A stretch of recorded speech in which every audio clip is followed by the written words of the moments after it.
Hi you guys. So this is my 4th day on this channel.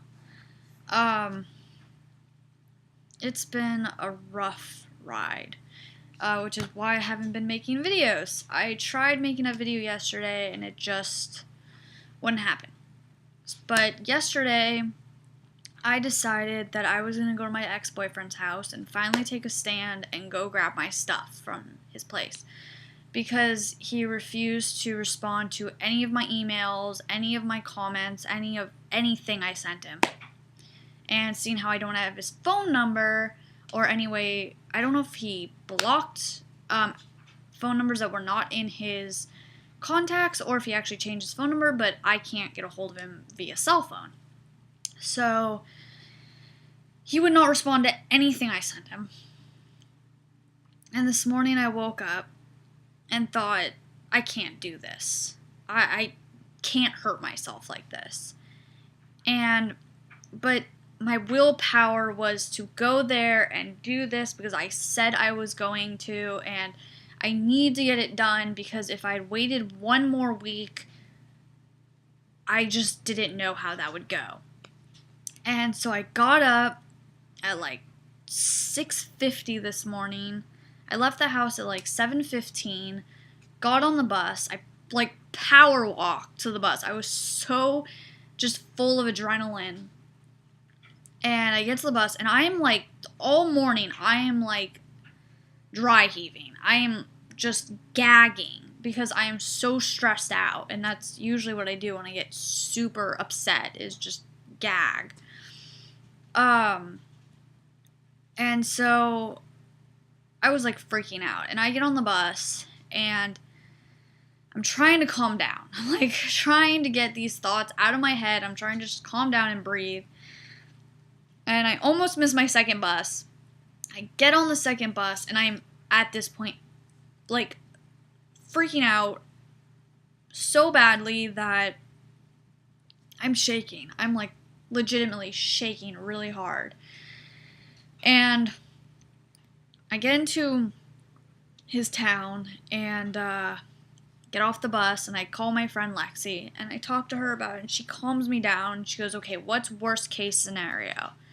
And I'm like, there's a girl in his bed. And he's like, okay. Or she's like, okay. If that is to happen, just say, I just want my stuff. If you could pack up this backpack and then hand it back to me, that would be fantastic. And we just went through every scenario. Not every scenario, but we went through 2 different scenarios, like bad situations that could possibly happen. That was the worst that I could come up with. And then the second worst was just he was going to be mad at me for being there. And we just talked through them. And it calmed me down. And then I saved a dog's life while on the phone with her, which was crazy to me. And so I get to his street, and I'm walking up a street, and I'm like, okay, he's home. And there's this other car there that looks exactly like his best friend's car. And I'm like, oh my God, so-and-so's here. And I started freaking out and then realized it wasn't his car. Just the front of it looked like it. But he lives in 2 houses on a lot of land that has a bigger house below, and the bigger house is being rented out. So his tenants were home, and it's his dad's property. And so I was like, okay, I have to wait till they leave because I just feel awkward about this whole situation. So the mom and kid left. The dad stayed home, but the dad was in the house, so I was like, okay, it's now or never. And it's like 9:16 in the morning. And so I walk in there, walk through the backyard, walk through his backyard, because there's like, it's hard to explain. And his dog, our dog, the dog is extremely excited to see me. Newbie. He was so happy to see me. I was so happy to see him. And I checked the office first, the first room, just make sure he wasn't sleeping on the couch, because he usually does that when things like this happen. So I knew he was in the bedroom. And I knocked on, I was like super nervous. I'm like, you have to do this. You have to like knock on the door. So I just knocked on the door. really lightly, like, I thought it was me pounding on it, like, but I just went, and he's like, yeah, who's there? And I was like, it's me. And he goes, who? And I'm like, it's me. I came to pick up my stuff. I don't know why I didn't say my name. I guess I want him to figure it out himself. And so he was like, okay, well, it's going to take me a while. Or no, he said, I was going to bring it to you yesterday or tomorrow. And I was like, I knew you were going to say that, and that's why I'm here. I just want to get my stuff. And I was actually happy. Like, he was like, he wasn't mad, he wasn't upset, he was really chill and kind of confused and stuff. And he was like talking, and he must have been like walking around or something because his voice kept kind of going in and out. And he kept saying something, and then I was like, can I come in? And he's like, yeah, sure. And he's like under the blankets, like fully, like blankets completely covering him. And so I'm like, can I use your restroom? He's like, yeah, sure, go ahead. And he's totally chill. He's totally calm. Like, nothing bad happened. And he kind of went in between us hanging out and us getting my stuff together. It kept kind of flip-flopping. It was a little confusing. And he was really out of it. Like, he had had a really long night the night before and stuff. And so he was just like, just totally like, this is really weird. You know, I can't wrap my mind around it. And as the time went on, I was there for about, I don't know, hour and a half, maybe. So as the time went on, and the, like, you know, the longer I was there for, you could see it on his face, like him just coming into that realization. And he kept like taking these really big breaths. So he's just like, every time I walked past. And he was doing it like almost the whole way up to my house when he dropped me off. Anyways. And so he started to sort of not physically try and move me along faster, but he started showing signs of wanting to leave. Like, he was playing with his key. He kept flipping his key around, and like, he stopped following me from room to room. He just kind of sat there next to my backpack outside, and like, and all of a sudden I just got this feeling that he just couldn't handle it. So I wanted to stay personally. I was like, I want to stay and watch this like pan out and watch him have this realization. But at the same time, it was sort of like, can't do that. So we left. He offered to drive me home earlier, and I said that would be fantastic. Like, he's like, usually he asks. Usually he goes, are you going to take the bus home or do you want to ride? And he actually said, well, if you don't mind, I'd like to give you a ride home. I'm like, that'd be fantastic. He's like, well, it's the least I could do. You bust all the way out here. And I was like, thank you for appreciating that. Like, thank you for taking that into appreciation or whatever. It said something really awkward. And he was like, yeah, sure. Like, it was crazy. And so he lives about 20 minutes from my house. 20, 30, depending on the traffic. And we're 5 minutes into the drive, and I'm starting to have an anxiety attack around all this. And I'm going, what is going on? Because we were doing so well, and we had walked the dog, and we kind of hung out and listened to some music, and we were laughing, and it wasn't totally awkward and weird and like snide, and it wasn't what I expected. And so I'm starting to freak out, and I'm like, oh god, this is the last time I'm gonna see him. And I grabbed a sweatshirt from one of my sweatshirts from his house. I just kind of put it over my head, like, and I, for some reason, didn't want to cry in front of him.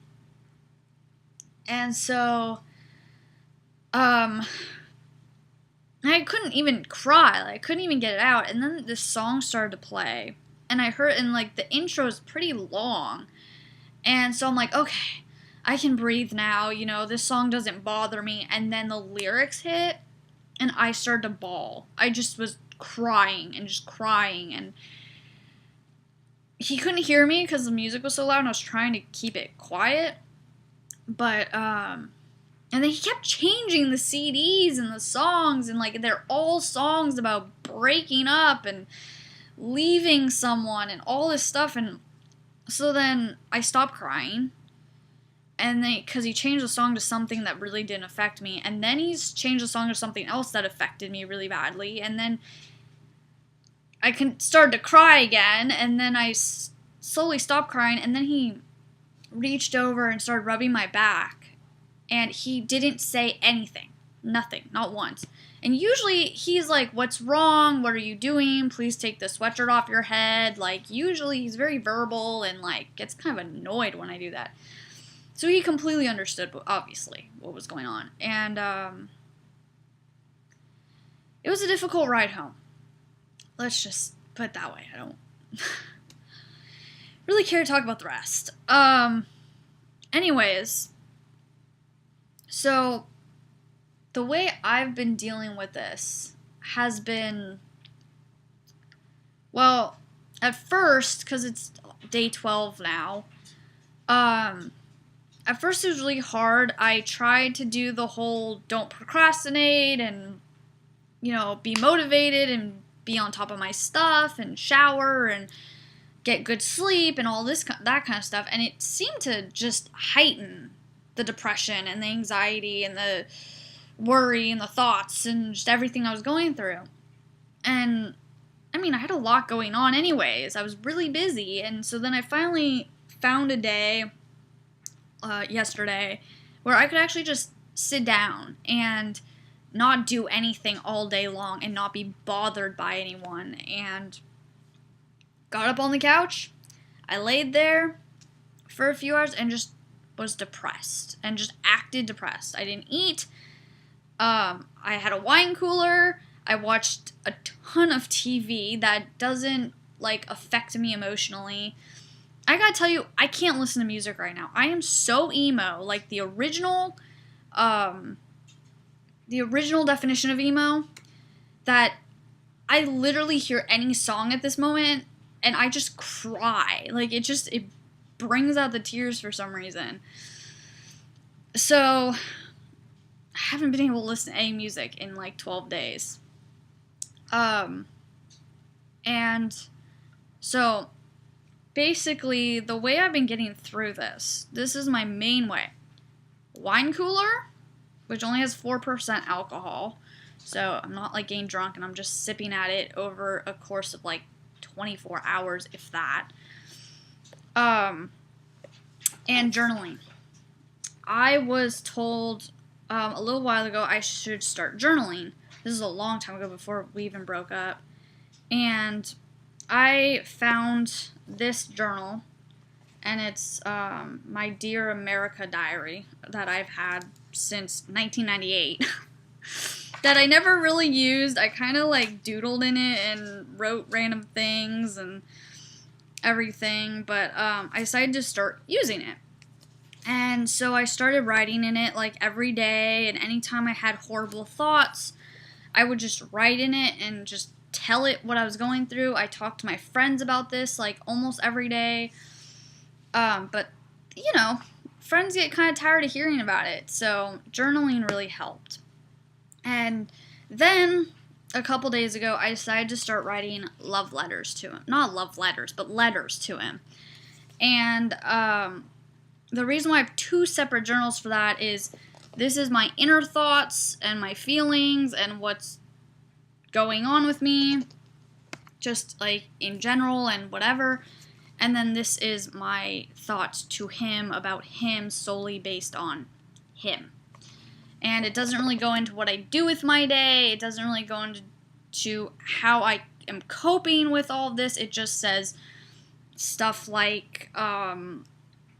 well, the first one does, but it just sort of tells him how I'm feeling about the whole situation and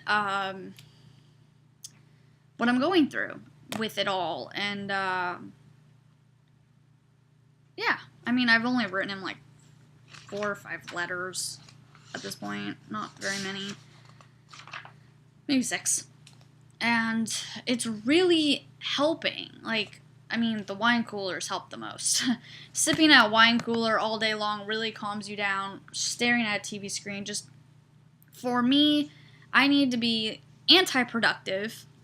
I need to curl up under a blanket with my dog and just stare at a TV screen for hours on end and just not do anything. So today, when I got home, I just freaked out because I just, had that, I came out of the adrenaline moment and I just freaked out. And I got all my stuff that I'd collected because I took all of his stuff or anything that reminded me of him. And I put it together and I couldn't find a box to put it in just yet. So I threw it on top of it, like in a high shelf. And now I have this backpack with clothing and this sweatshirt and all this stuff. And so I went downstairs into my garage bedroom thing, and I found an empty box, and I just threw it all in there, and then just taped it up and put it in the basement. And I found a bag, just these 2 plastic bags and a duffel bag of stuff. And I was just like, what is in here? Ripped one open.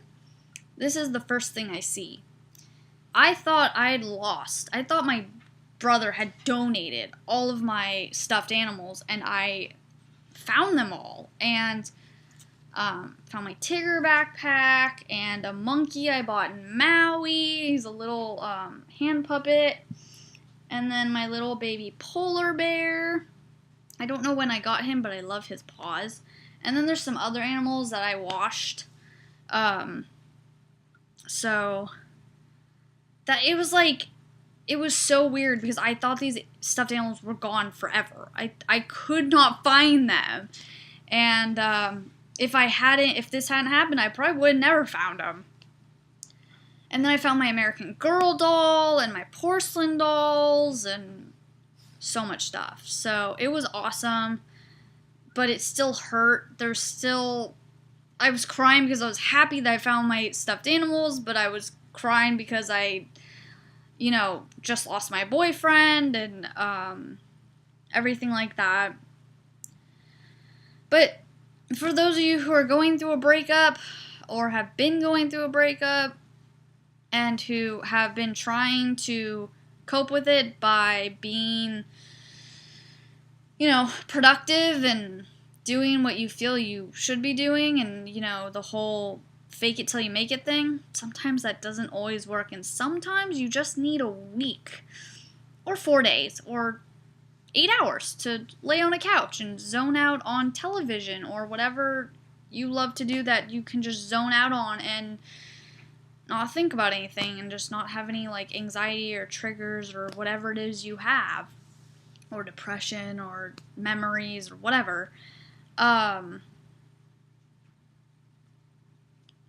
So I just wanted to say that yesterday I started to clean my room. I made my bed.